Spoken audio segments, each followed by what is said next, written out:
నరసింహ శతకము.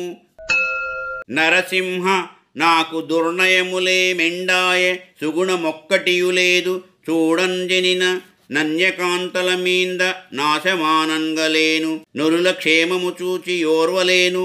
ఇటువంటి దుర్బుద్ధిలిన్ని నాకున్నవి, నేను చేసెడివన్ని నీచకృతులు.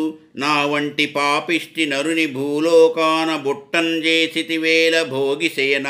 అబ్జదళ నేత్ర నా తండ్రివైన ఫలము నేరములుగాచి రక్షింపు నీవే దిక్కు. భూషణ వికాస శ్రీధర్మ పురనివాస దుష్ట సంహార నరసింహ దురిత దూరా. నరసింహ నాకు చెడు కార్యములే ఎక్కువగాని మంచి గుణం ఒకటియునూ లేదు. పరస్త్రీలపై ఆశ వదలలేను, ఇతరులను మంచి జూచి సహింపలేను. ఇన్ని చెడు బుద్ధులు నాకున్నవి. నేను చేయు పనులన్నీయు నీచమైన పనులు. నా వంటి చెడ్డ మనిషి భూమిలో బుట్టునట్లేల చేసితివి. సర్పముపై పరుండువాడా, పద్మముల రేకుల వంటి కనులు గలవాడా, నీవు నా తండ్రివై నందులకు గాను నీవే నాకు గతి. నేను చేసిన తప్పులన్నీయు సైచి కాపాడుము. మా ఈ వీడియోలు మీకు నచ్చినట్లయితే లైక్, షేరు అండ్ సబ్స్క్రైబు చేయండి.